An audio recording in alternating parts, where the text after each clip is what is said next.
تو اب دیکھیں آیت نمبر 144.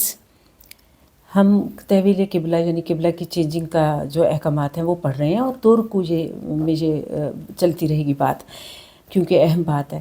تو فرمایا اللہ تعالیٰ نے 144 میں قد نرى تقلب وجهك في السماء، ہم تحقیق یا ڈیفینیٹلی ہم دیکھتے ہیں پھرنا آپ کے چہرے کا آسمان کی طرف، فَلَنُوَلِّيَنَّكَ قِبْلَةً تَرْضَاهَا، پس ہم ضرور پھیر دیں گے قبلے کی طرف کہ تم راضی ہو جاؤ گے. فَوَلِّ وَجْهِكَ شطر، کہ پھیر لو اپنے چہرے کو شطر المسجد الحرام، مسجد حرام کی طرف.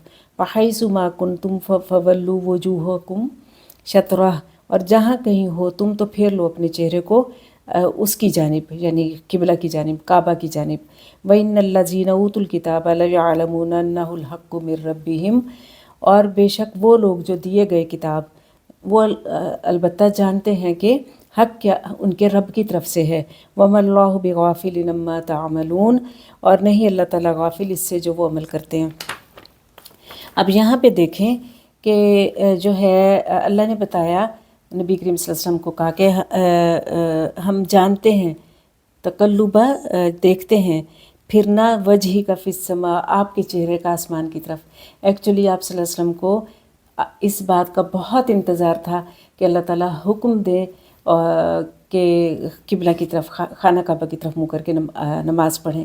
تو آپ پھر اس انتظار میں بار بار آسمان کی طرف دیکھتے تھے کہ کب وحی آئے گی.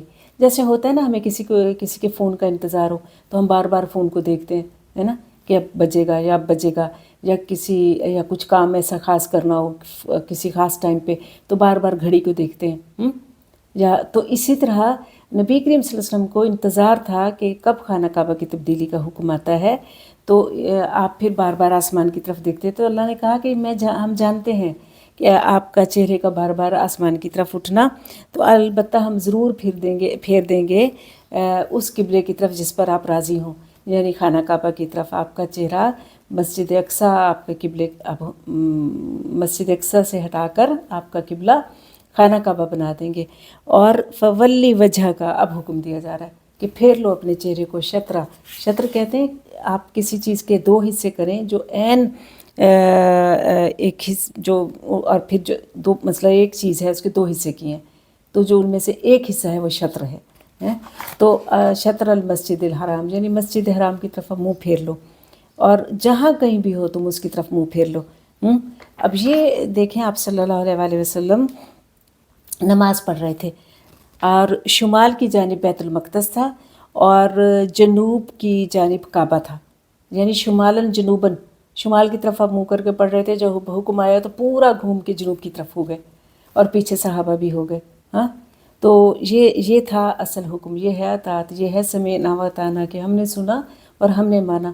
آج کل ہمیں کوئی حکم ملے، کوئی اللہ کا حکم پتہ چلے، کوئی بات پتہ چلے، کوئی جو ہے کہ ہم تو سائنٹیفک وجہ مانگتے ہیں. اچھا تو اس کی کیا وجہ ہوگی؟ یہ بات تو عقل میں نہیں آتی، یہ تو ہو ہی نہیں سکتا، یہ تو کوئی غلط بات ہے.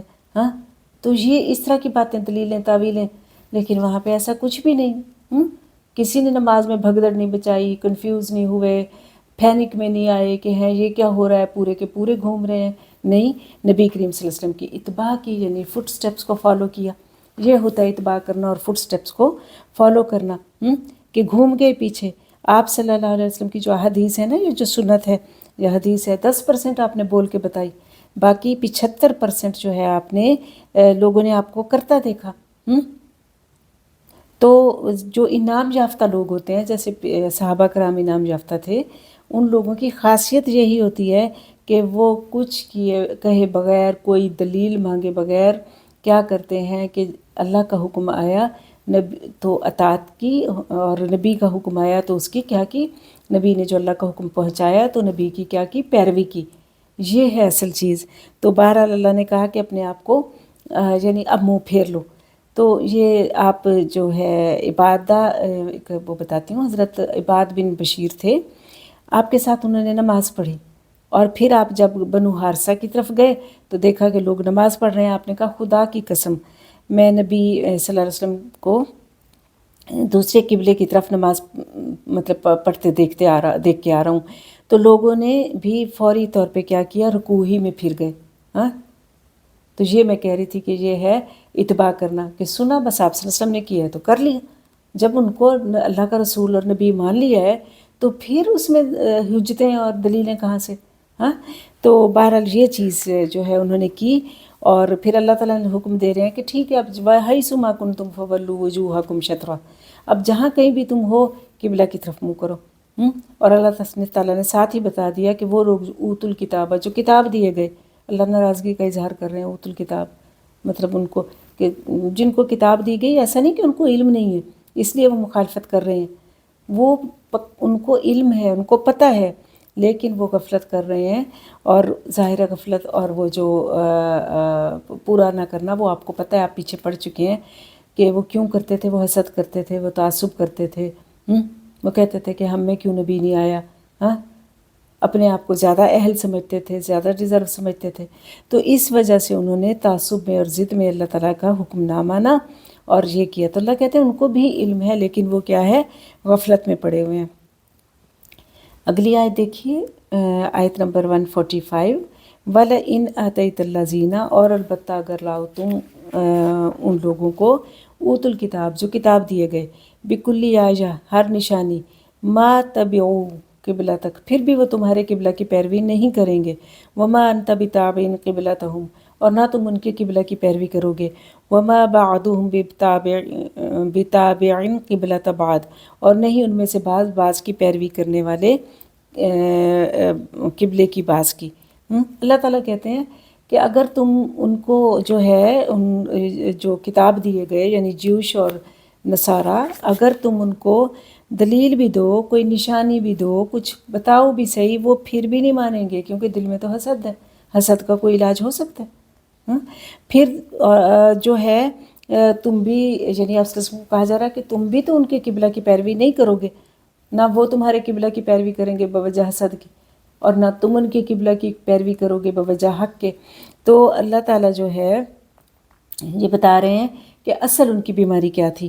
وَلَئِنِ اتَّبَعْتَ أَهْوَاءَهُمْ، اللہ تعالیٰ فرماتے ہیں اور اگر تم نے بالفرض ان کی خواہشات کی پیروی کر لی کہ جی ان کے قبلے کو فالو کیا جائے، ہاں، تو اللہ کہتے ہیں مِن بَعْدِ مَا جَاءَكَ مِنَ الْعِلْمِ، یعنی من العلم، علم آنے کے بعد، وحی آنے کے بعد، اللہ کا حکم آنے کے بعد اگر تم ان کے خواہشات کی پیروی کرو گے تو انکا، بے شک تم، اذا لمن الظالمین، تو بے شک تم ظالموں میں سے ہوگے.